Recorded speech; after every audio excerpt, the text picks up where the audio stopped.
Good evening and welcome to the Royal Opera House, to our audience here in the Claw studio and to all of you watching worldwide via our live stream on YouTube.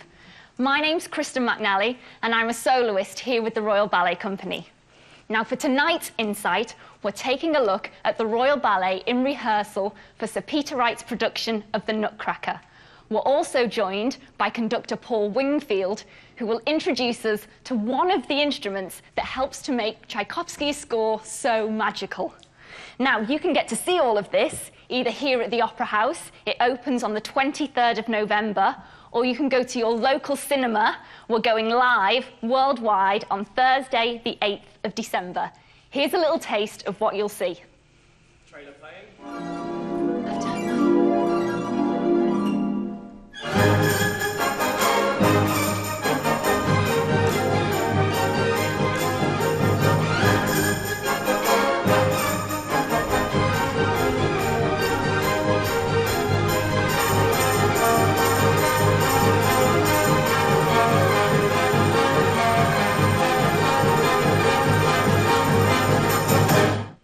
To find your closest cinema, you can go onto our website. It's roh.org.uk/cinema. And do tweet us tonight with any thoughts or questions, and you can do that using the hashtag #ROHNutcracker. Now I'm joined by the man responsible for staging and rehearsing the production, our guest Principal Ballet Master Christopher Carr. Thank you for joining us, Christopher. Thank you.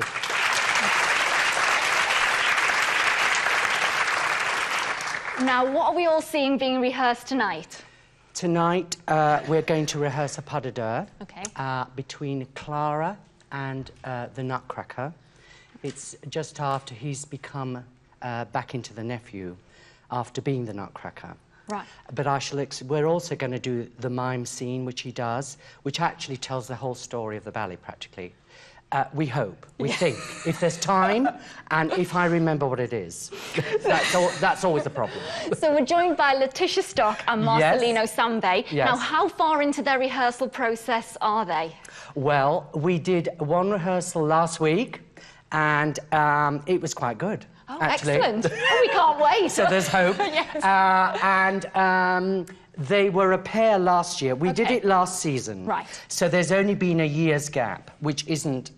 It's fairly long. I mean, you have to redo it all, but it's not too bad. So it should still be in their heads. It should still be there in the heads and hopefully in their bodies and also their feet. Oh, we hope. Well, let's see, shall we? I'll leave you to it. Thank you. Thank you. Right. So, Kate, are we good? So, we're going to go from you being out on the floor. So he's just been knocked out by the... you've just knocked the Mouse King out, yeah? And so you've staggered down here, and you've become the nephew of Drosselmeyer again. And this is where they meet, yeah? So you're just giving us dugga-da-dugga-da-dum-bum. Here we go. And...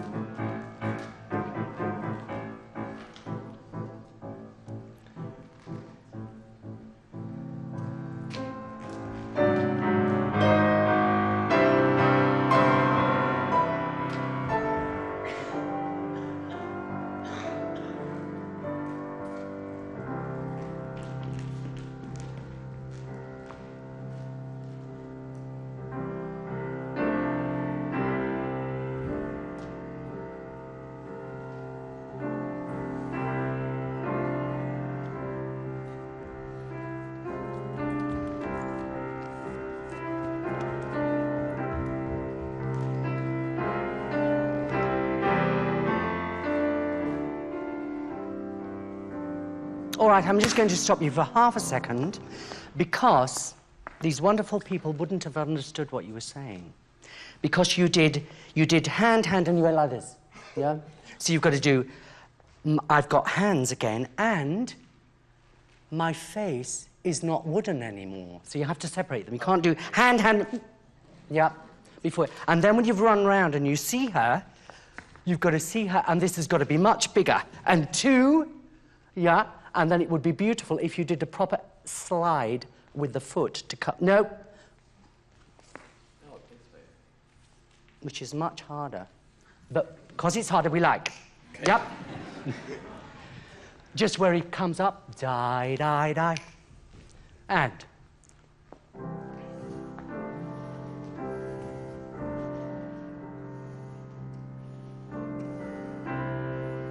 Hand, hand, wait.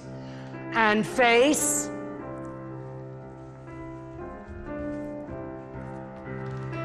See her? And two. And bow. And one.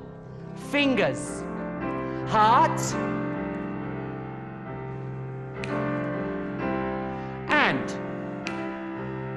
And six. 1. 5, 6, and a 1. Center. Close to the center, Marcy.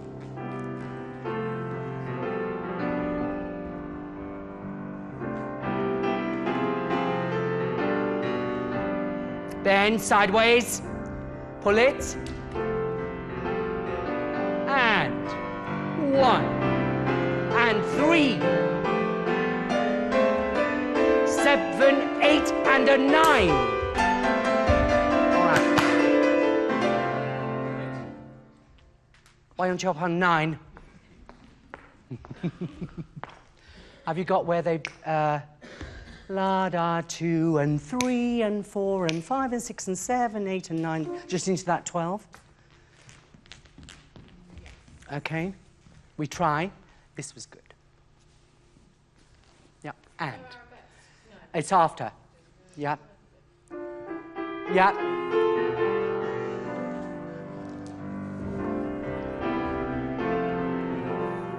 Face, look at him. And 1, 2, and 3, 4, 5, 6, 7, 8, and up. 9, 10, 11. Use your hips. All right, okay, good. We need hips and head, and it would be lovely if you did a 5th position. Yep. Just 9, 10, 11, 12. You're here. Just pick it up after 9, 10, 11, 12. And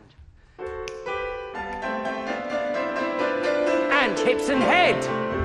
5th. And a 5. All right, okay. It's hard to pick up. Have you got 8?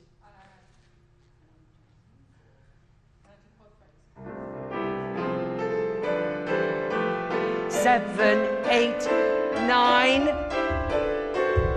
10, 11, 12, 1, 2. Big faster, Kate. And. Good. Center. And a 1. Easy. 6.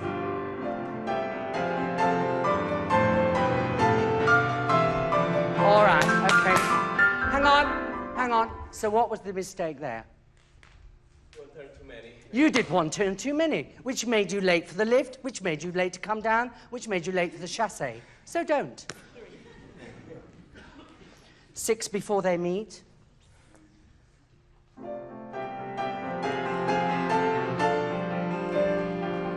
And a 1, 2.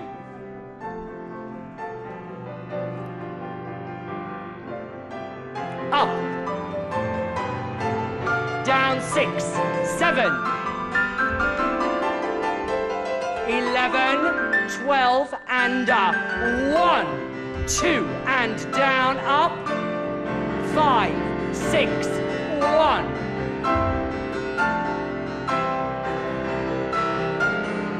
All right, okay. Just one more. Kate, you're just a little bit fast, just a little slower. There's a lot of material in that little tiny section there. Yeah. So, Marcy, just remember you've got to go down, up. The down, up has got to be quick.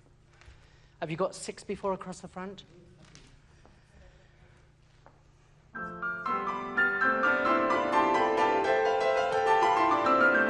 And 1, 2, 5, 6, 1.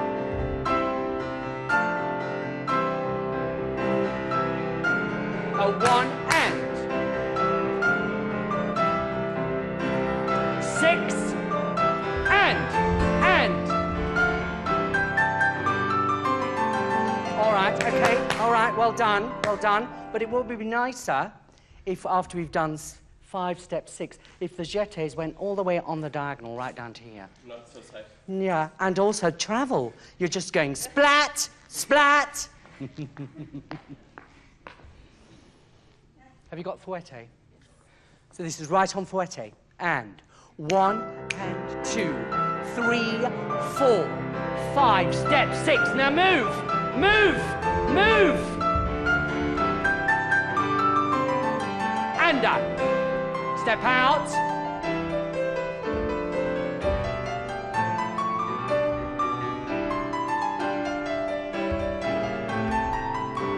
All right, okay, all right. Good, we can step out further. You've got the most fantastically long arms. So on the chenille, they need to come in. Make them tighter. Left side. Yeah, shoulders all the time. Posé turns, they come up. Yeah. Big step out, push from the left foot. Always from the left. Okay, just into her manège. And...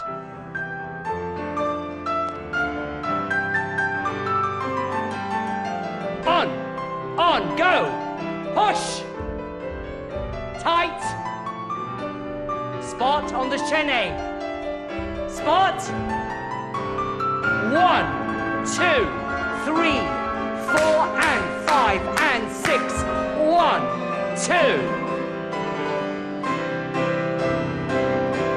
7, 8, 9, 1.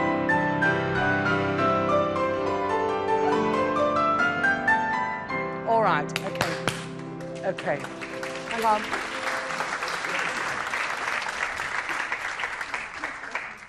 They're doing it wrong.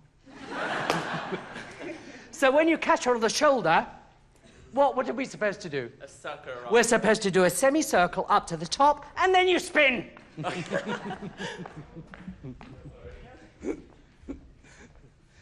We can go from Marcy's manège. On the music would be nicer. 5 and 6 and. Yeah, just the end of Letitia. And.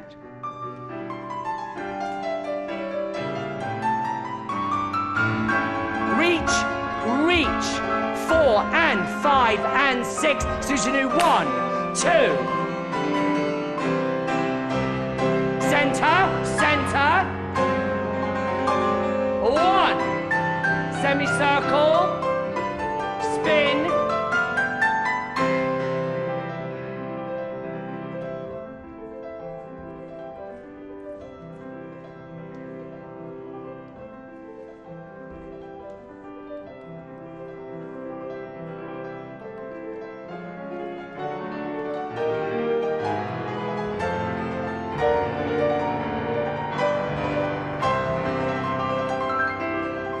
Okay, all right. Then we're into snow time. Yeah, good, very good. It's good. Try and make the jetés when you do that. Yeah, on the double one, that should be exactly the same. Yeah, jeté, jeté, jeté. Yeah, you tend to do small, big and small. So the backwards one is exactly the same. No, hang on. Just into him and.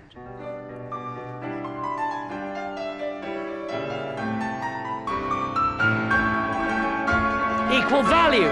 4 and 5 and. Yeah, okay. You're doing gorgeous, not so gorgeous. Gorgeous, not so gorgeous. They should all be gorgeous. Once more, last time. And.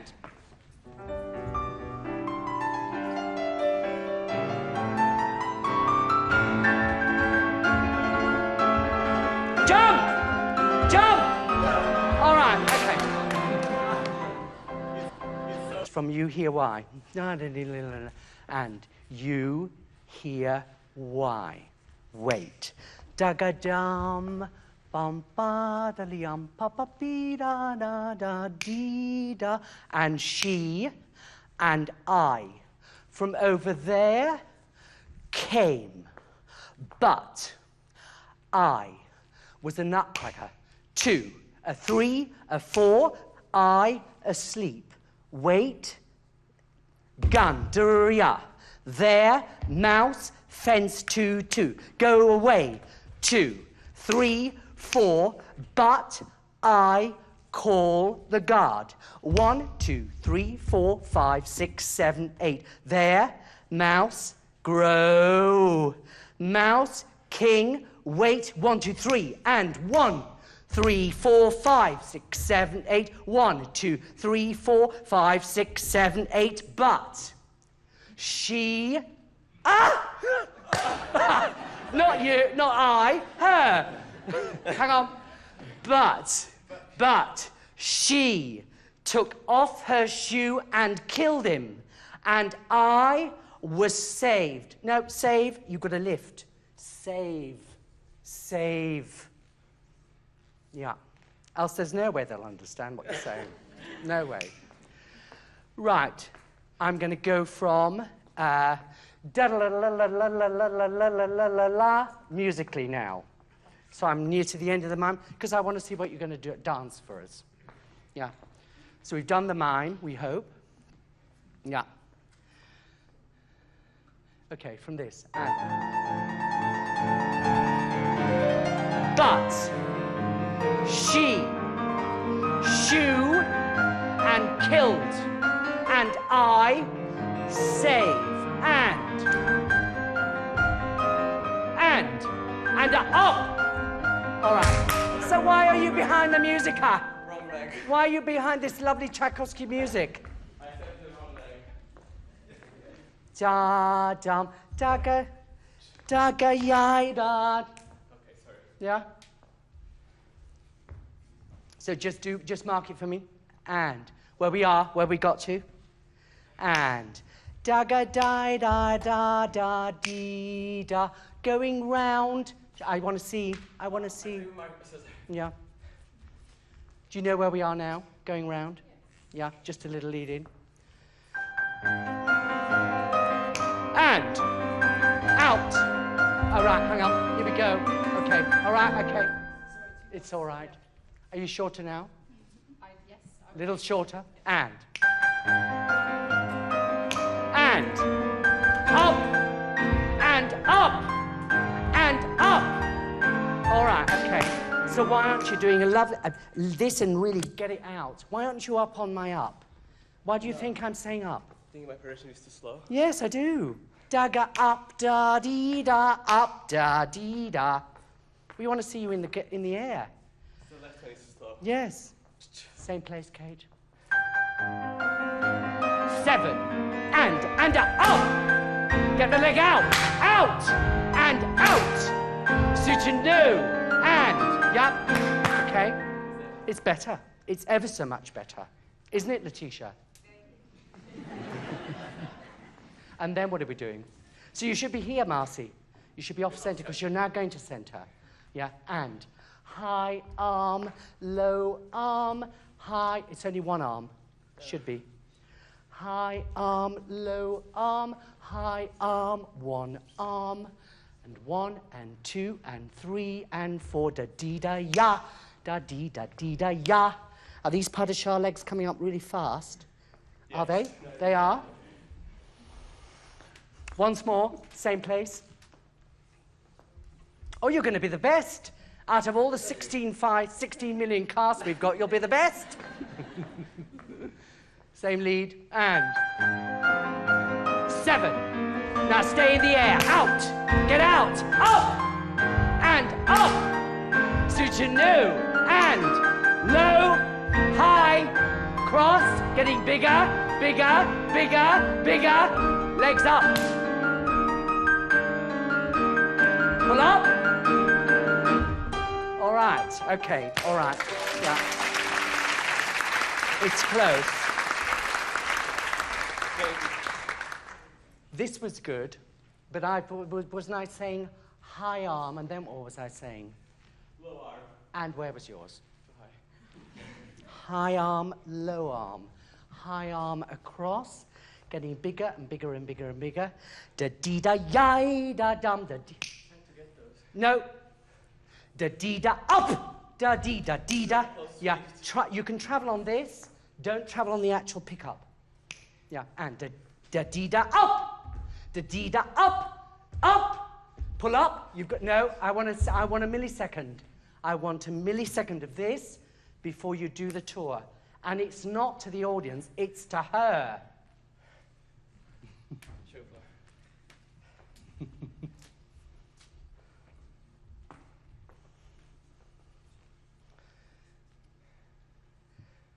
Just play going right on going round. Pick it up from high arm, low arm. So you're not on the center. And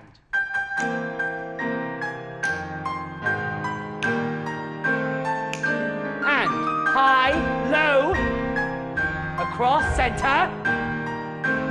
Now pick up your legs, and up, and up, and up. Hold.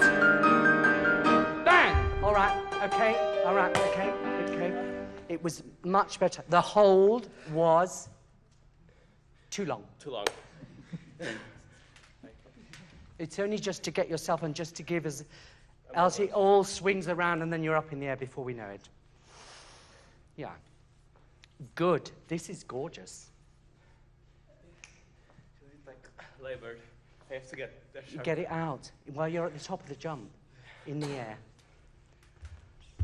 Yes! Right. So we could now enter the Kingdom of the Swedes together. Yes. You all right? Yeah, can I not do the second beat? We're doing all of it. Okay. What do you mean? Oh. Yes!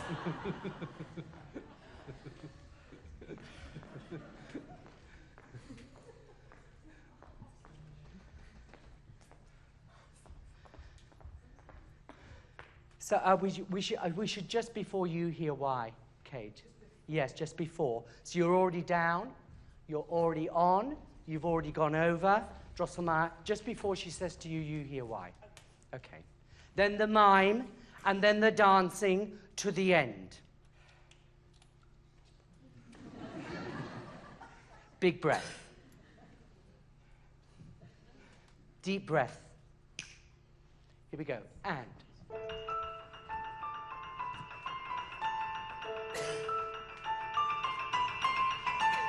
You hear why.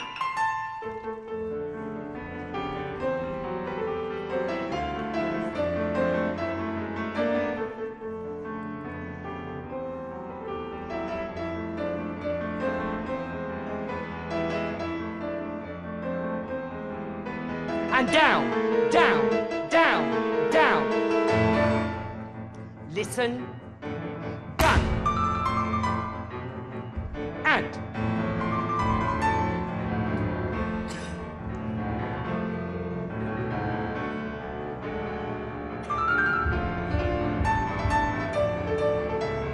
There.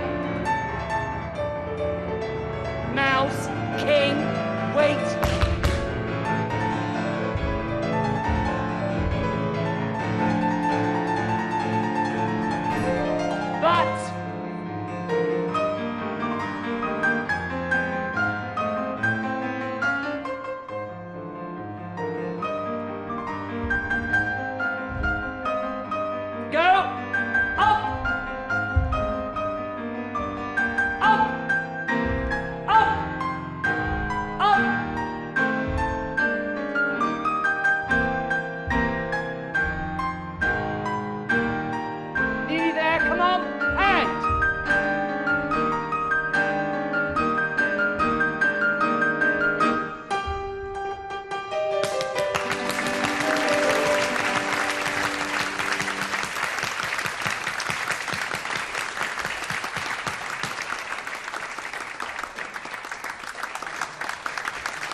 We're here, we're here, we're here. On the mark. We'll allow Marcy to get his breath for a second. I think we're going to have a little chat.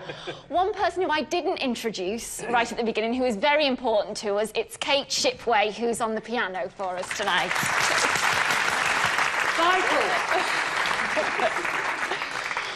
So, Christopher, we can see how much work goes into minutes of the ballet. Yes. With just one cast. I know you joked before and said there's millions, but there are six casts of every... There are about 6 casts, and I'm absolutely worn out, and I haven't even danced a set.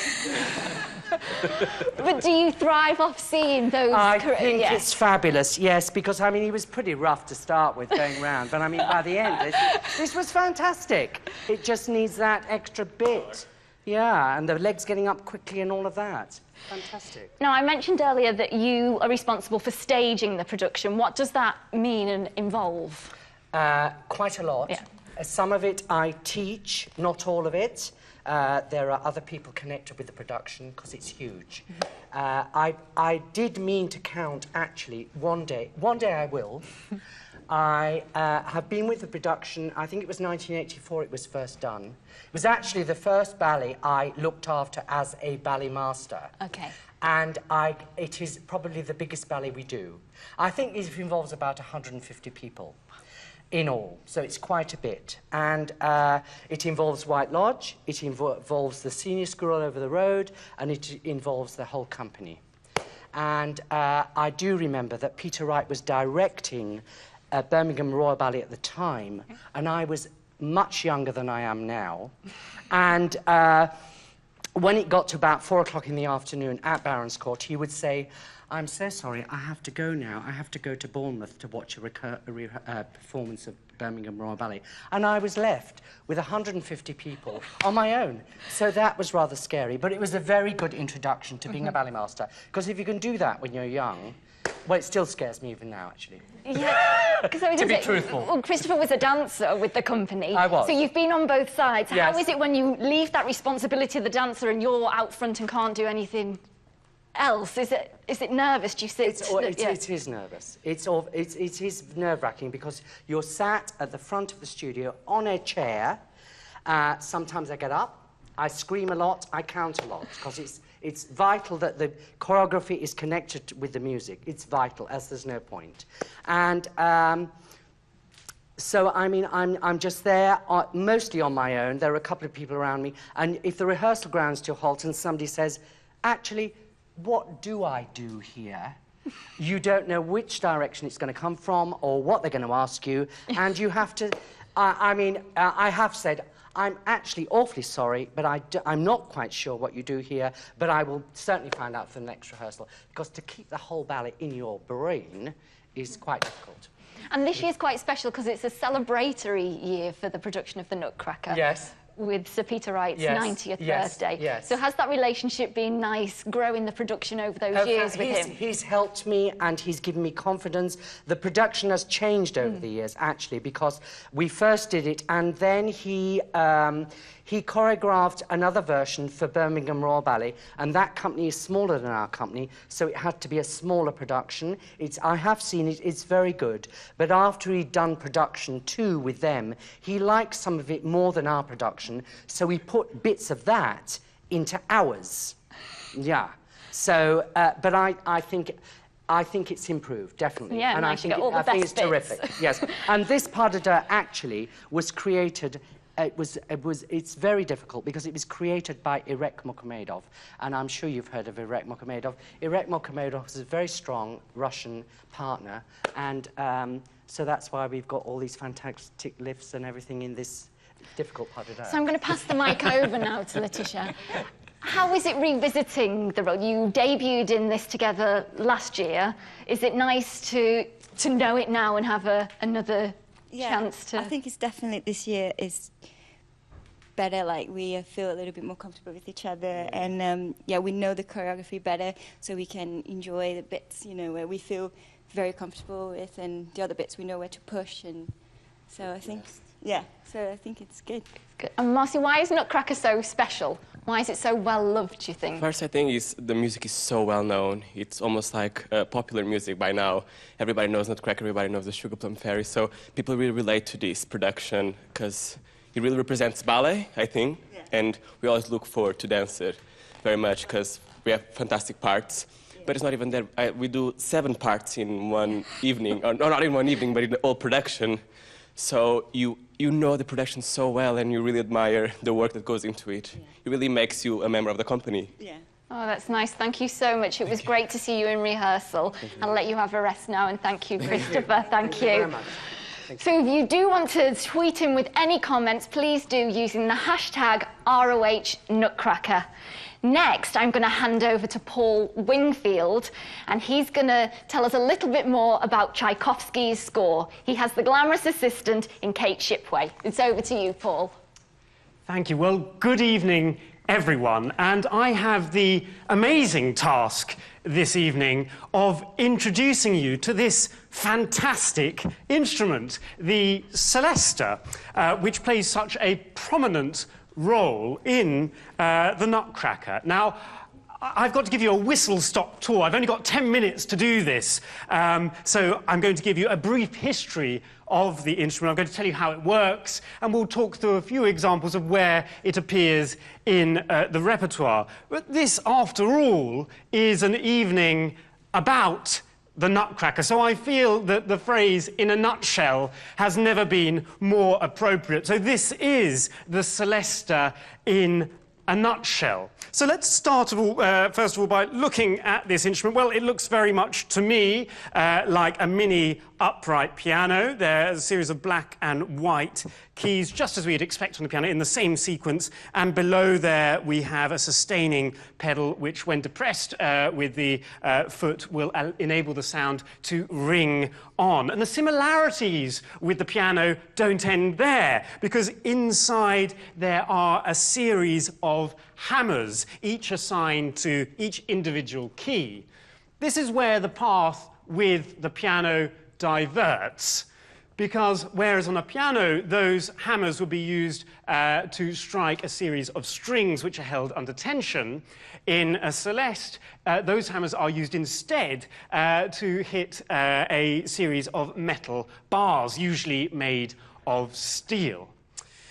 So what sort of sound does the celesta make? Well, we're just about to find out, but it's rather similar to that percussion instrument, the glockenspiel, if not a little more soft-grained. Now, Kate is going to play for us the cadenza from the Dance of the Sugar Plum Fairy, as it's come to be known. It's a wonderful example of how this instrument is used in the Nutcracker. Over to you, Kate.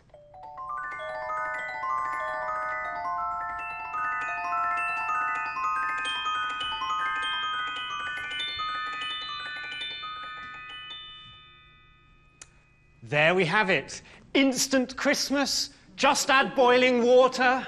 Yes, it's a trip to Willy Wonka's chocolate factory. It's all of those things, all of those associations. What a fantastic instrument with such a specific and particular sound world. Now, I want to talk a little bit about the history of this instrument. It was invented in 1886 by the French instrument maker Auguste Mustel. His father, Victor, had designed a sort of predecessor to the celesta called the typophone. It used exactly the same system of hammers, except rather than hitting metal bars, they were used to strike tuning forks instead, a row of tuning forks. Now, typophones are very rare. I've never heard one played myself, but one can imagine what an amazing sound that would have been, but sadly entirely useless in the context of an orchestra. It would have been completely drowned out. So Auguste had the idea of replacing those tuning forks with metal chiming bars instead, and so the celesta was born.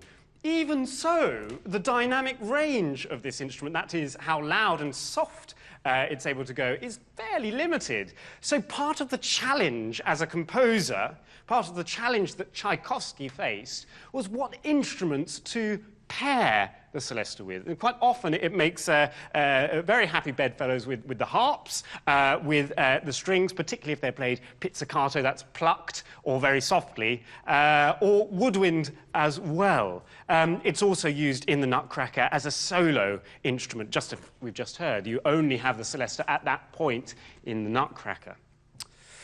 So that's a little bit about the history. Let's have a look at where it appears in the rest of the repertoire. I want to start not with classical music. We're going to talk enough about that. I want to look at film music instead. And we're going to start with something from a fairly well-known film.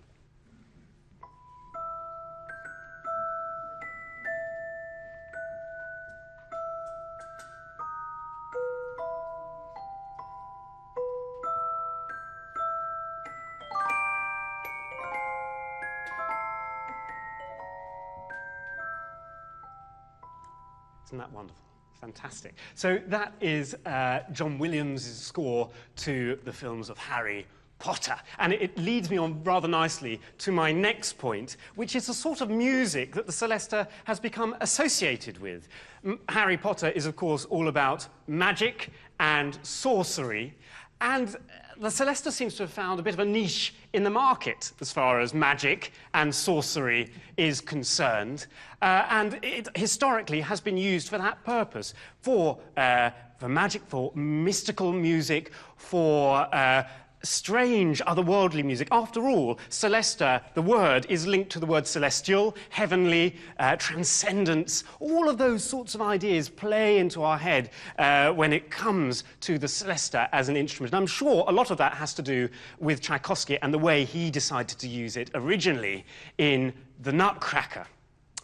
So let's move away from film music, a little bit about jazz. Fats Waller famously used one hand on the Celesta, the other hand on the piano. Lots of other jazz pianists as well, Duke Ellington, Oscar Peterson, Thelonious Monk, and the list continues, used the Celesta in jazz music. And you can see why it would fit very well in that sort of music, very soft-grained, sort of cool sound, that bell-like sound, wonderfully suitable for smooth jazz. So it certainly found a very happy home in that world.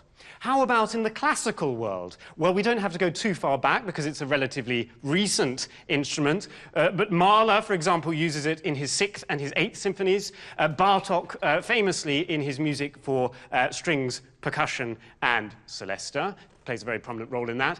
Holst, in his Planet Suite, particularly in the last planet, Neptune, the mystic, there's that theme again, Neptune, the mystic. But as we're here at the very Royal Opera House, it seems only right that we should talk a little bit about the way the Celesta appears in opera. And I wanted to start with a slightly sort of cheeky example, and it comes from Mozart's Die Zauberflöte. Kate.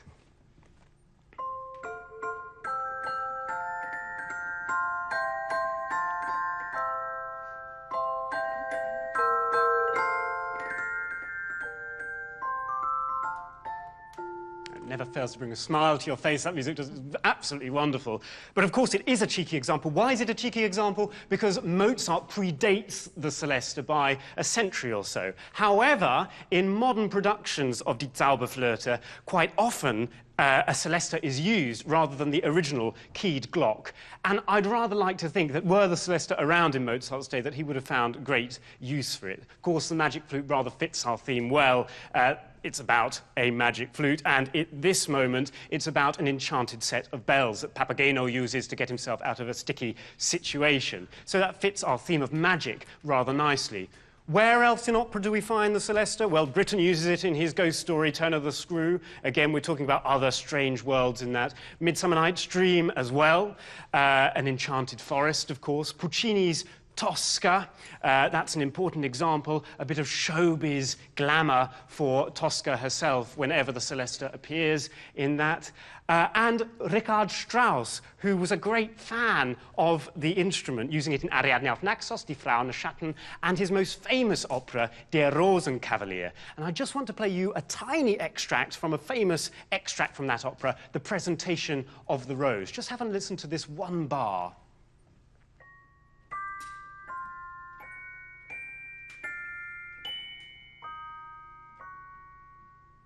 wonderful idiomatic writing there for the Celesta. Octavian is offering a priceless handmade rose to Sophie, who he's later to fall in love with. And that music somehow embodies the fragile nature of their love and the price of this, the pricelessness of this object that he's offering. A strange, odd atmosphere that that music there creates. So I'm winding up now with the crowning issue, the Nutcracker score, Tchaikovsky's Nutcracker score. Well, a lot of people think that the Celesta was first used in the Nutcracker. In fact, it's not true. The French composer Chausson beat Tchaikovsky to it in his incidental music for The Tempest. But I believe it's Tchaikovsky who first successfully aligns the Celesta with a character, and that is, of course, the Sugarplum Fairy. Now, Tchaikovsky was so excited about the potential in this instrument that he kept it completely under wraps to his audience and to the public, because he didn't want rivals like Rimsky-Korsakov, who was such a brilliant orchestrator in his own right, beating Tchaikovsky to it. So you've got to imagine that first night of the Nutcracker, the curtains go up, we hear the Celesta for the very first time. That new sound world opens up to the audience, and what a sound world it is. But it's not just the sound of the instrument that's so important in the Nutcracker, it's the instruments that Tchaikovsky decides to pair the Celesta with. In its first appearance, with very high harmonics on the strings, whispered, glassy sound that they produce with the bell-like quality makes a wonderful marriage. Later on, with the flutes, directed to play frullate, which means not in the normal way that you'd play a flute, but rolling an R, flew through the instrument to create a sort of bubbling effect. And you get a wonderfully watery scene out of that pairing. So, the Celesta, a fantastic instrument. And just as we started this talk with an extract from the Nutcracker, I want to end it with that most famous Celesta solo, the dance of the Sugarplum Fairy, surely one of the crowning masterpieces, an inspired creation by an inspired composer. Thank you very much. Thank you, Kate.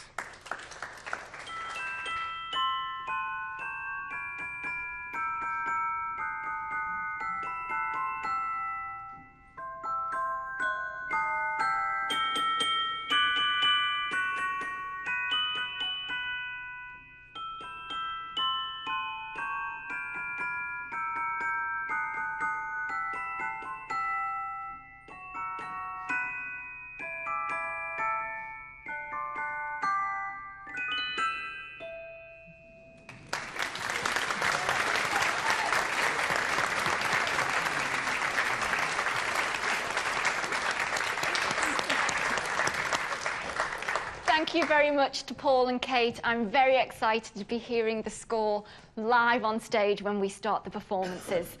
Now I'm joined by ballet mistress Samantha Rain and first soloist Claire Calvert. Hello.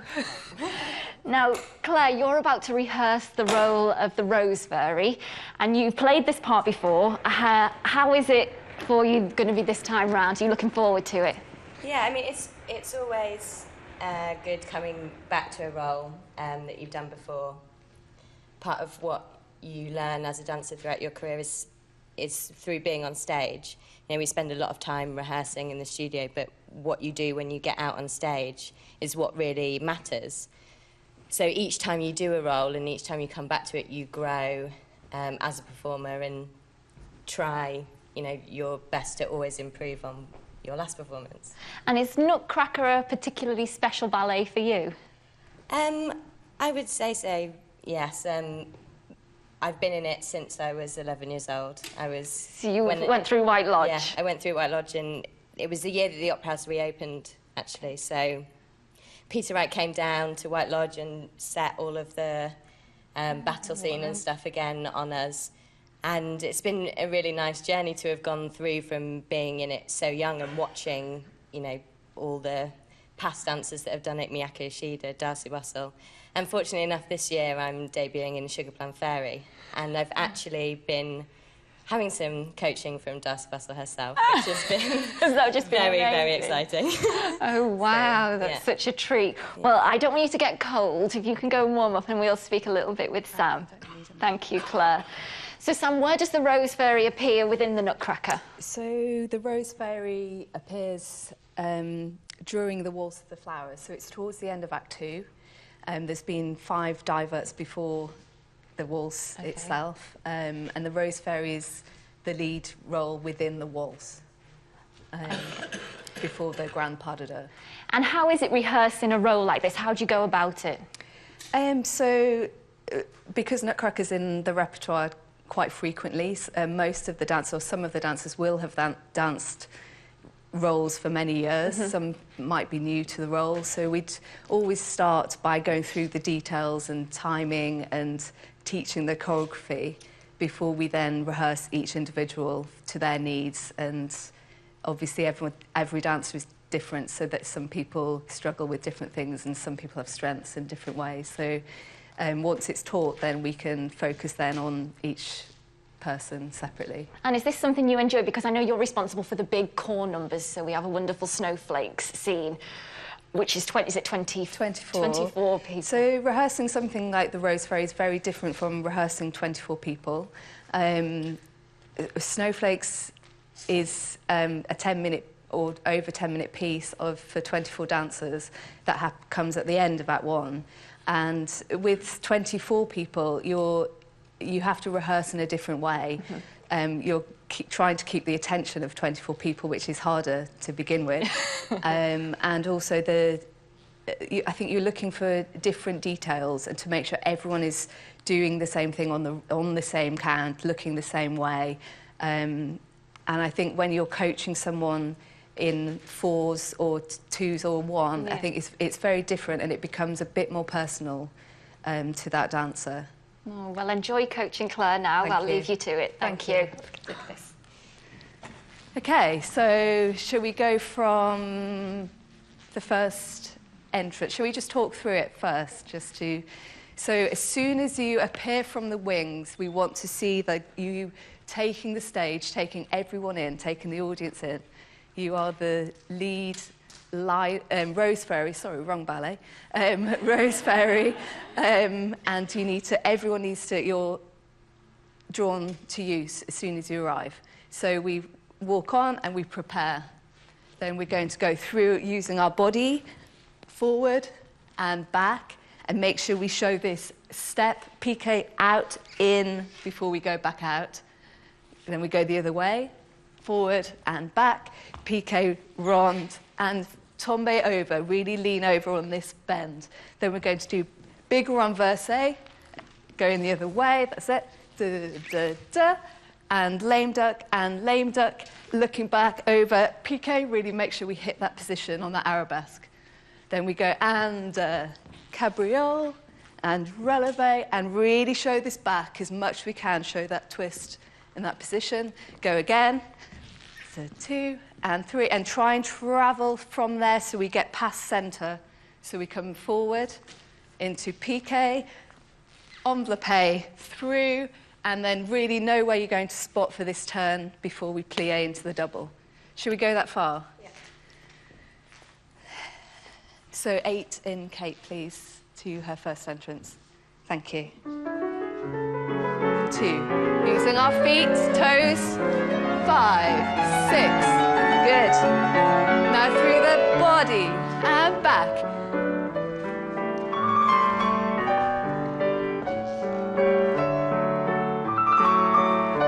Good. And up.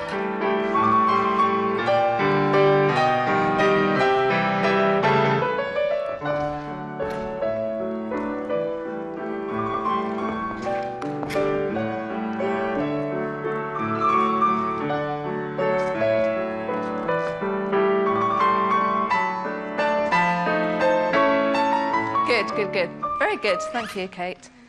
Good. Just from the angle I was here, from this piqué turn, this last plie into that next turn, you need to think underneath a little bit more with that leg in second. You're a little bit back. Piqué, keep going. Now don't plie too soon, come right, yes, and yeah. Really there, and then watch that foot doesn't really, really control that plie, so be really over this leg to be able to come back up on it into that double. Piqué round, yeah. And really use your head, spot, spot, yes. Don't get slow with this head. Good, very good. I think you can look up more, as you come on, still focus higher. As you think past the people at the back over there. Very good. Just make sure, I think when you went the second time, you piqued a bit too high. Yeah. So still think at least flat as we show this out in, and then get round to show this arabesque. So we don't see your back for too long. So the first side, well, both sides. Right? Both sides. Let's just have a look. Get round, really, yes, really make sure we stretch, piqué onto a straight knee. You won't quite stretch onto it. Yes, better. Yes, good. That side was better that time. Just make sure to go in this way, you slightly bend your knee into that. Yes. Really go onto it and get there with a straight leg. Good, as much as we can be really up on that beat on that renversé, and I think you can use more body. Really think renversé with the body, even though we're going up in the air, up, yes. Good. If you're going to do that double in that time, it was good, it really fits, use your head. It can be a bit quicker with that double.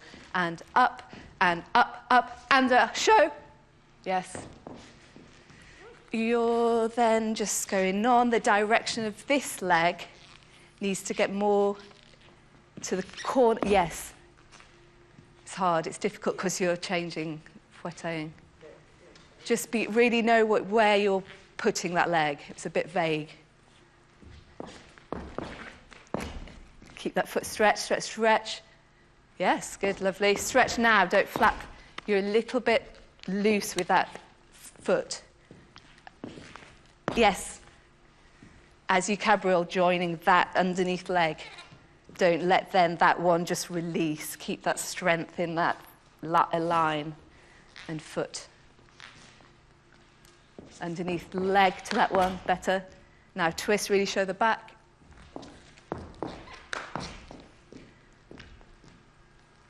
Good, Claire. Let's go again doing that one. So really present, really already take the audience in from the first step on stage. Glamorous. Thank you, Kate, same thing. Take focus. Really opening your eyes. Now onto that leg. Good. Body.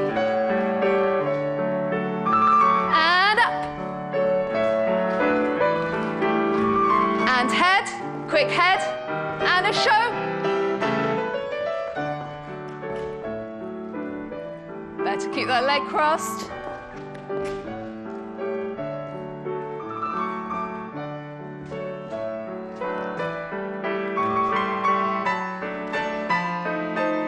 Good, good.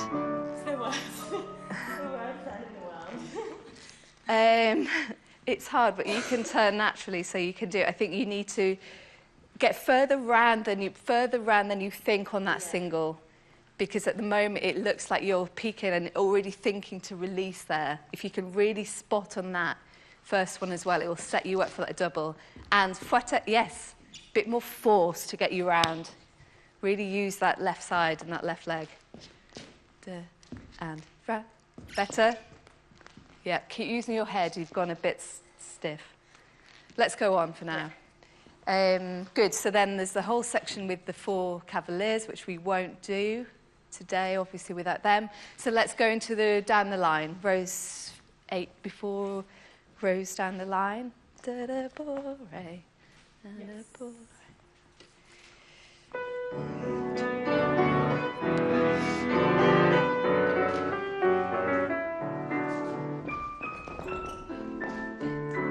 Over and bend. Good.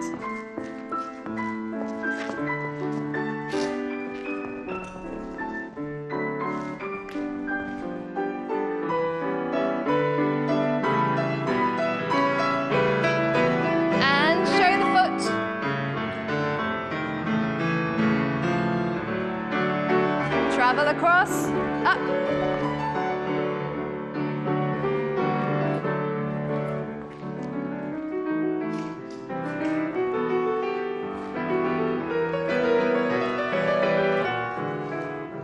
Now join the legs and bend.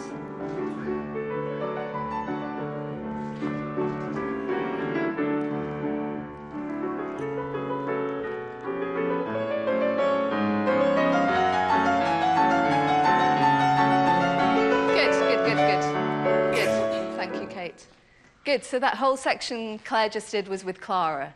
So she's asking Clara to join her to dance. So they do take it in turns to do that step. Very good. As much as we can over on this, using bodies forward and over on those ones. Good, so then we collect Clara, try not, maybe get there a little bit sooner so that we can really show this, looking under, and then show this back front, really presenting our feet. Each time. The fouette was good. Really make sure, because you're travelling this jump fouette, make a good preparation just to watch. Just more worried about the landing if we're not in control. And up. Good, lovely. And yes, use that, show that front before we fouette. Yes. Yeah. Good. So if you actually travel on the step together, then you don't have to think too much on the fouette, because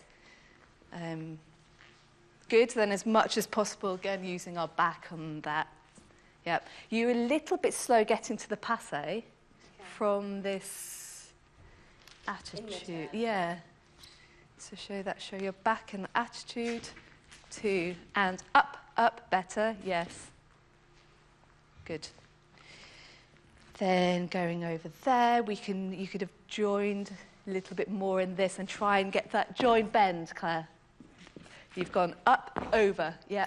And then in between on these, try and come up with your head. You're a little bit staying over, and it really loses your eyes.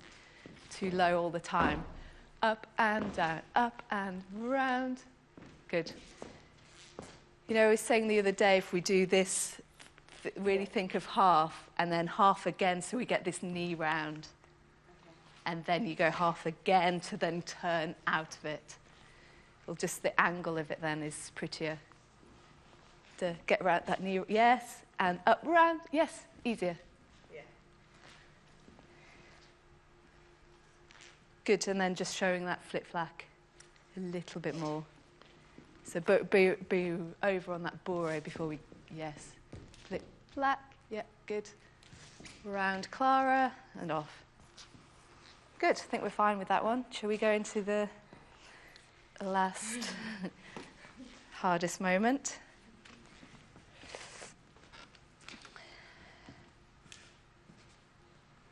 Thanks, Kate.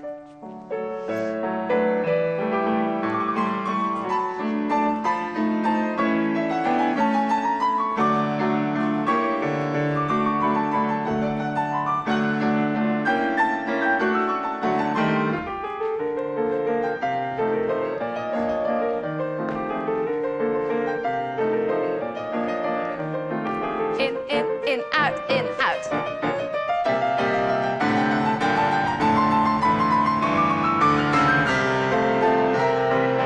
Good, thank you, Kate. Good. Come back if you're not too dizzy. Good, very good. You got it was the first 2 times was excellent, and then you got a bit late. So we just need to keep that, as we won't know the speed for what to expect just yet with the orchestra. Yeah, but it's very good. And then I think we just need to work out this transition a little bit cleaner. Yeah. I think you need to at least be around the corner. So we've got 8 flower girls in this diagonal here. I think at least by this soutenu you should. Yeah.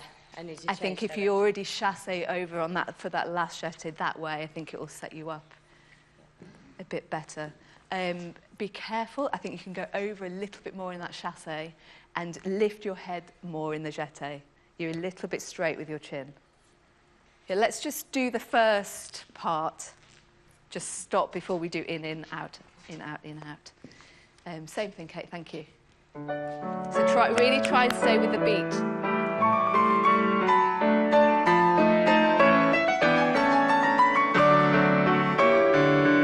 Good, lift your head. Don't get late. And piqué.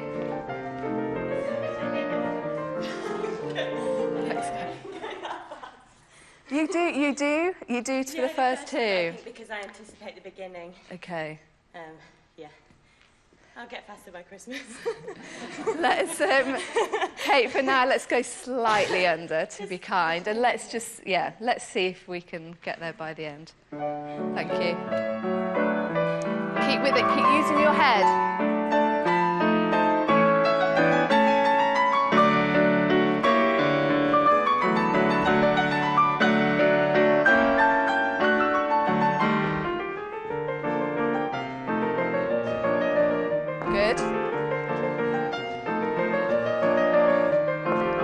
Stop, Claire. Good, very good. Good. Better. Good. It wasn't much thorough. No. Your arms are a bit high. I think if we use, I think it will help get you round. If you keep them under, really using here, back, here, the little bit, get a bit, everything just get lifted a little bit. And I think if you just think more contained, just think smaller at that moment. Good. Be careful. You're lifting now your head. Be careful you don't go you're a little bit back. Your arms are a little bit behind you. Good. So we've got round there. We've done those. So just let's look at these. Yeah. So really show this in again, and then in. Yes. So ideally we should be in, out from the front each time. Yes. So even that first one, we need to get to this in, out, which is difficult because of the direction you're facing. And on the in, out, try and lean over, in, over, in, over.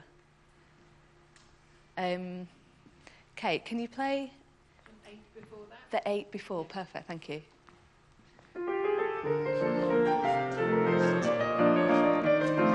In. Wait, so slow 8. And in, out, in, out, in, out.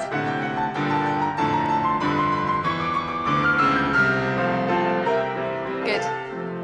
So Claire, we still need to see this in, out. Fondue, get that heel down. In, out, yes. In, down, and yes, use that floor. Good. And then again on these poser turns, you're a little bit high. Keep the... Same place, Kate. Thank you. So it's a slow 8. So we're coming around the corner.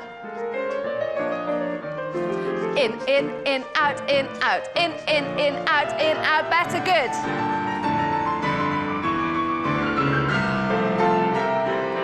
Good. Thank you, Kate. Thank you.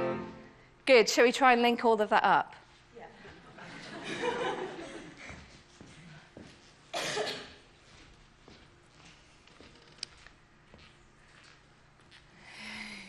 Breathe for a second. Good. So it's perfect speed now, I think, for Claire for today. Thank you, Kate. Good. 8 in.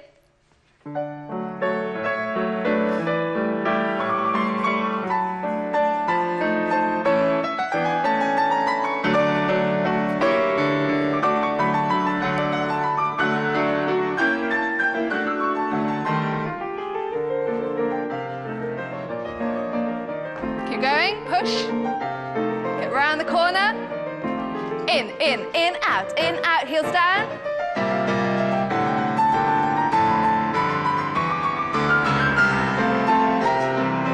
Good, thank you, Kate, thank you.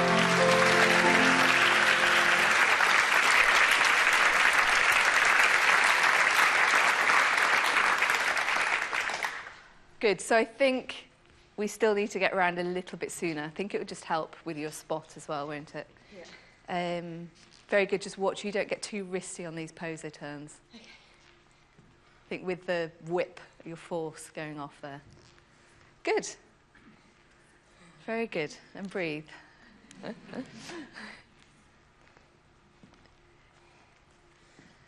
What do you want to do? Shall we go back on anything, or shall we go to the finale? Yeah, okay.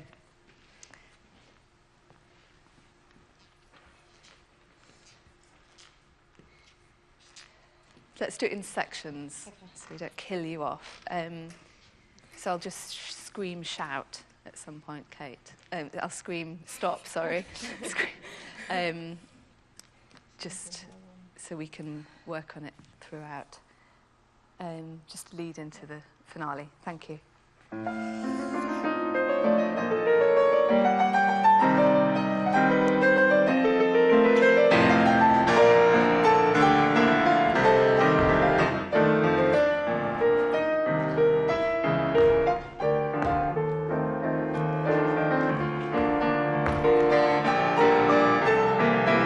Thank you, Kate. Thank you, Kate. Thank you. Good, Claire, let's stop there. Good, very good. Just don't go early, the very beginning. And up. It's nice to be up on that beat, but don't anticipate that movement into that. Just have a look. And then, Claire, just watch this leg into the jeté. Keep that leg turned out. Yeah, really using the back of the legs. Every time we do all those jetés, there's quite a few. Let's just see that. So we run on, again, as much as you can into this preparation. Everyone should watch you as soon as you've arrived. And up, better, good. And watch that foot, better, good, Claire. Up, and throw, and around. Good, good.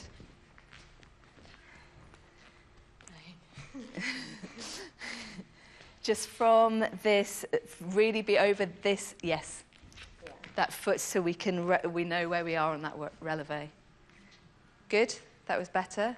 And then, so Claire, from this, are we doing a slow pas de bourrée? Da da da, or da la. Da da. The slow one version.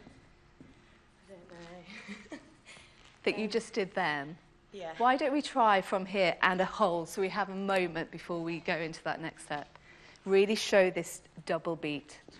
And out, and out. Good. And round. Yeah, as much as we can.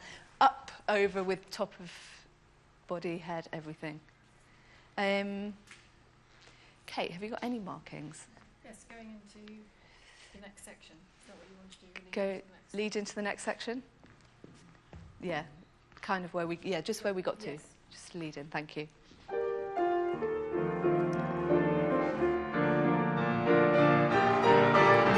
And a hold.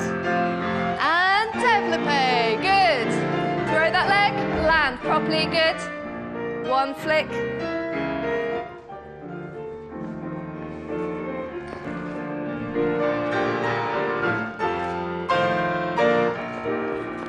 Very good, Claire. Very good. Thank you, Kate. Good. Claire's dying. Claire is dying. But I'm afraid that's all we've got time for. Sorry. Thank you to Claire and Sam.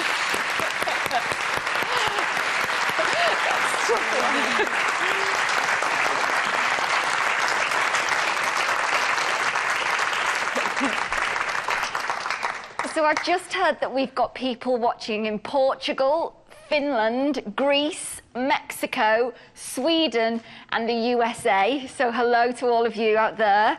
And we've got a couple of comments that I'm going to read out. Ivy Burns says, I'm glad I got off school early today.